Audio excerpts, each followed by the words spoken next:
Hello friends, मेरे YouTube channel में आप सभी का हार्दिक स्वागत है। न्यूटन के गति के नियमों एवं घर्षण से संबंधित संख्यात्मक प्रश्नों का ये मेरा तीसरा वीडियो है और इससे पहले के 2 वीडियो यदि आपने नहीं देखे हैं तो उनका लिंक मैंने डिस्क्रिप्शन बॉक्स में डाल दिया है।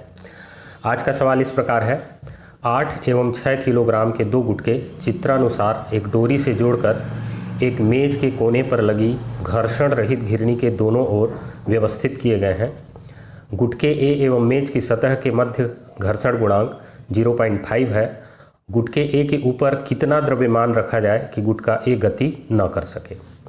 ये यहाँ पर एक मेज है जिसमें किनारे पर एक घर्षण रहित घिरनी लगी है और 2 गुटके ए और बी इस डोरी से बांधकर इस तरह से व्यवस्थित किए गए हैं। गुटके ए को मेज की सतह पर रखा गया है और गुटका बी को मेज के इस किनारे पर लटकाया गया है। इसका द्रव्यमान 6 किलोग्राम है, इसका द्रव्यमान 8 किलोग्राम है और ये बता दिया गया है कि इस मेज की सतह और इस गुटके के मध्य का स्थैतिक घर्षण गुणांक 0.5 है। तो यहाँ पर हमको ये पता करना है कि इस गुटके के ऊपर कितना द्रव्यमान अतिरिक्त रखें कि ये गुटका इस दिशा में त्वरित ना हो। तो इसके लिए हम लोग मान लेते हैं कि m द्रव्यमान इसमें और रखने पर ये गुटका इस दिशा में त्वरित नहीं होता है या गति नहीं करता है। तो यहाँ पर सबसे पहले हम लोग देखते हैं कि कौन कौन से बल A और B और इस डोरी को मिलाकर बनने वाले निकाय में कार्यरत है। तो सबसे पहले यहाँ पर इसका भार होगा, गुटके B का भार होगा, तो गुटका B का भार हो जाएगा 6 किलोग्राम में गुरुत्वीय त्वरण का गुणा कर देंगे। गुरुत्वीय त्वरण का मान लगभग G = हम लोग ले सकते हैं 10 मीटर पर सेकेंड का स्क्वायर। तो ये हो जाएगा 10 से 6 का गुणा करेंगे तो ये 60 न्यूटन के बराबर हो जाएगा। तो 60 न्यूटन का बल इस पर नीचे की ओर ऊर्ध्वाधर कार्य कर रहा है।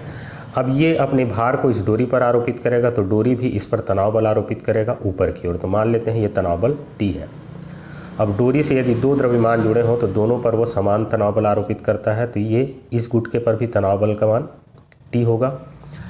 अब यहाँ पर आ जाते हैं, यहाँ पर हम लोग देखते हैं कि कौन कौन से बल कार्यरत हैं। तो यहाँ पर 8 किलोग्राम का गुटका A है और मान लेते हैं कि m द्रव्यमान इसमें ऊपर में अतिरिक्त रखा गया है इसको इस दिशा में गति करने से रोकने के लिए। तो इस पूरे निकाय का कुल द्रव्यमान हो जाएगा 8 + m। अब 8 + m इसका द्रव्यमान है तो नीचे की ओर गुरुत्वाकर्षण बल जो कार्य करेगा वो 8 + mg के बराबर होगा और g का मान हम लोग यहाँ पर 10 न्यूटन के ले सकते हैं। अब यहाँ पर ये गुटका 8 किलोग्राम का है, इसके ऊपर m द्रव्यमान रखा है और इन दोनों का भार इस मेज के तल पर आरोपित हो रहा है। तो मेज की सतह इतने के ही बराबर प्रतिक्रिया बल ऊपर की ओर आरोपित करेगी। मतलब यहाँ पर सतह की प्रतिक्रिया बल को हम r से सूचित कर देते हैं। ये गुटका और ये इसके ऊपर रखा अतिरिक्त द्रव्यमान अपने भार के बराबर बल इस मेज की सतह पर आरोपित करते हैं और प्रतिक्रिया स्वरूप सतह भी ऊर्ध्वाधर ऊपर की ओर r बल आरोपित करती है। तो चूंकि ऊर्ध्वाधर दिशा में ये दोनों संतुलन की अवस्था में है तो इसका मतलब ये है कि ऊपर की ओर लगने वाला सतह की प्रतिक्रिया बल नीचे की ओर इन दोनों के भार वाले बल के बराबर होगी। मतलब 8 + mg के बराबर होगा क्योंकि ऊर्ध्वाधर दिशा में संतुलन की अवस्था में है निकाय।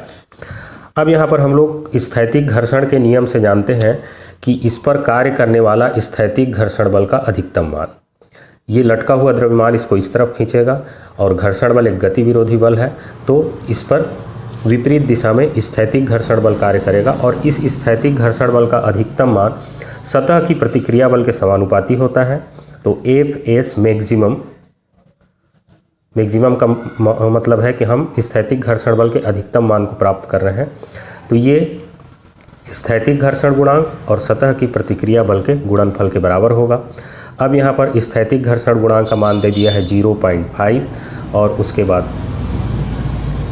r का वैल्यू है 8 + mg, तो 8 + m और ये हो जाएगा g। तो ये इस पर इतना स्थैतिक घर्षण बल का अधिकतम मान कार्य करेगा।